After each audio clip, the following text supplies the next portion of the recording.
Assembly సమావేశాలకు హాజరు కాకపోతే చట్టం తన పని తాను చేసుకుపోతుందంటూ స్పీకర్ గారు కామెంట్ చేశారు. ఒకవేళ మీరు ఎట్లనే అసెంబ్లీ సమావేశాలకు హాజరు కాకపోతే డిస్క్వాలిఫై అయ్యే అవకాశం ఉందనేది కూడా జరుగుతుంటుంది చర్చ సార్. అల్టిమేట్గా అదే దుర్గా నేను చెప్పేది. అల్టిమేట్గా తప్పెక్కడ జరుగుతూ ఉంది, నువ్వు అసెంబ్లీ అన్నది ప్రజల గొంతు వినపడకుండా నీ గొంతులు మాత్రమే నువ్వు వినిపించే కార్యక్రమం చేస్తే నీ అసెంబ్లీ సమావేశాలన్నీ ఏం జరుగుతాయి? ఆత్మస్తుతి, పరనింద, ఇంతే జరిగేది. ఆత్మస్తుతి, పరనింద, నీ అబద్ధాలు, నీ మోసాలు, వీటి ప్రొపగేషన్. ఎవడు మాట్లాడేది ఉండదు, ఎవడు అడిగేది ఉండదు, ఎవడు చెప్పేది ఉండదు. అంతా నువ్వే బౌలరు, నువ్వే బ్యాట్స్మెన్, నువ్వే వికెట్ కీపరు, నువ్వే ప్లేయరు, నువ్వే కీపరు, నువ్వే ఫీల్డరు. సమస్య ఏముంది? ఇంక అన్నీ నువ్వే. ప్రతిపక్షం అన్నది అసెంబ్లీ జరుపుకోవాలన్నది ప్రభుత్వానికి ఉండాలి. ప్రతిపక్ష వాయిస్ వినిపించాలి, వినబడాలి అని ప్రభుత్వానికి ఉండాలి. వినపడితేనే నేను కరెక్షన్స్ చేసుకుంటాను అన్న ధ్యాస ప్రభుత్వం నడిపే వాళ్ళకు ఉండాలి. ఎప్పుడైనా కూడా ప్రభుత్వం నడిపే వాళ్ళు they should be open to correction. If they are not open to correction then you would never learn the mistakes.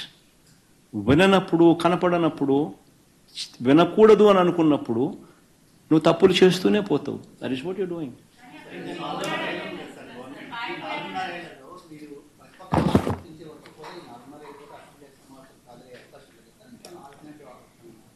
చూద్దాం రమేష్ గారు, కోర్టులో కేసు ఉంది.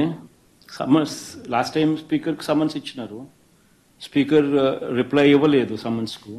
మళ్ళా కోర్టు నిన్న మళ్ళీ సమన్స్ ఇచ్చింది స్పీకర్కు రిప్లై చేయమని చెప్పి సెక్రటరీకి. సో రిప్లై ఈక తప్పదు. రిప్లై ఇచ్చిన తర్వాత అది నిలబడదు. ఎందుకంటే ఉండేది మేము తప్ప ఇంకెవడం లేం ప్రతిపక్షంగా. వేరే ఇంకొక పార్టీ ఎవడన్నా ఉంటే నువ్వు కనీసం వాళ్ళకి ఇస్తున్నాను ఈయనకు బదులు అని చెప్పేదానికి ఇంకొక పార్టీ లేదు అక్కడ. సో ఆటోమేటిక్లీ నీకు ప్రతిపక్ష పార్టీగా గుర్తించాల్సిందే. అది తప్పదు. అది గుర్తించిన తర్వాత న్యాచురలీ ఆ పార్టీకి ఎంతమంది అన్నా ఎమ్మెల్యేలు ఉండని, ఆ గుర్తించిన ఆ పార్టీకి ఒక నాయకుడు అనేవాడు ఉంటాడు. ఆటోమేటిక్లీ ఆ ప్రతిపక్ష పార్టీ ఆటోమేటిక్లీ ఆ నాయకుడిని ఉన్నైతే ఎన్నుకుంటాడు, ఆయన ప్రతిపక్ష నాయకుడిగా ఇవ్వాల్సిందే. ఇచ్చినప్పుడు ప్రతిపక్ష నాయకుడిగా నువ్వు ఎప్పుడైతే హోదా ఈక తప్పదు, అలా ఇచ్చినప్పుడు ఆటోమేటిక్లీ మైక్ ఇవ్వాల్సిందే. అధికార పక్షానికి సంబంధించిన ముఖ్యమంత్రికి ఏ లెవెల్లో సమయం ఇస్తారో మైక్ ఇవ్వడానికి, నెక్స్ట్ సమయం ఇవ్వాల్సింది ప్రతిపక్ష నాయకుడికే. అప్పుడే ఇవన్నీ వినిపించగలుగుతాం. ఇప్పుడు నేను 1:40 సేపు నేను మాట్లాడగలిగాను. ఈ 1:40 సేపు నాకు ఇవ్వకుండా 10 నిమిషాల్లోనే నీ స్పీచ్ నువ్వు ముగించాలి. 175 మందిలో నువ్వు కూడా ఒకడివే. నీకు 174 మందికి సమయం ఇచ్చేది ఏ మాదిరిగా ఇస్తున్నానో నీకు కూడా అంతే సమయం ఇస్తాను అని నీకు కూడా చెప్పి 10 నిమిషాలు నువ్వు ముగించాలనంటే నువ్వేం చెప్పగలుగుతావు? ఏ రకంగా ఈ సమస్యలన్నీ నువ్వు చూపించగలుగుతావు? ఏ రకంగా నువ్వు ప్రభుత్వాన్ని నిలదీయగలుగుతావు? ఏమీ చేయలేము. అప్పుడు అసెంబ్లీకి నువ్వు పోవడం వల్ల లాభం ఏంది? అసెంబ్లీకి మనం పోయేసరికి ప్రజల తరపున మనం మాట్లాడడానికి పోతున్నాము అన్న ధ్యాస ప్రభుత్వానికి ఉండాలి. ప్రతిపక్ష నాయకుడు మాట్లాడితేనే కదా ఈ విషయాలన్నీ నాకు ప్రభుత్వం దృష్టికి వస్తాయి, అప్పుడే కదా కరెక్షన్ చేసుకోగలుగుతాము అని ధ్యాస ప్రభుత్వానికి ఉండాలి. అలా మాట్లాడి ఇవ్వాలా. 40% ఓట్ షేర్ వచ్చిన పార్టీ మాది. నీకు నచ్చినా నచ్చకపోయినా 40% ఓట్లు వేసి ప్రజలు మాకు ప్రతిపక్ష హోదా ఇచ్చినారు. సో ప్రతిపక్ష హోదా ఇచ్చిన తర్వాత నువ్వు ప్రతిపక్ష హోదా నువ్వు ఇవ్వనని చెప్పి నువ్వు అండమే ఆశ్చర్యం.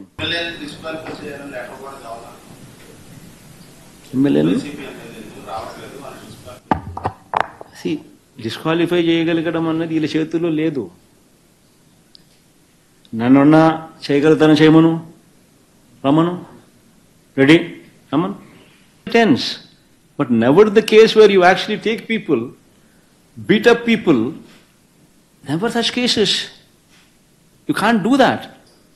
Okay, fine, you have a problem with a certain posting, what Avinash has put, you don't like it. Okay, you give him 41-day notice, register a case on him. And then it becomes matter becomes sub judice, comes under the court purview. That's where it ends.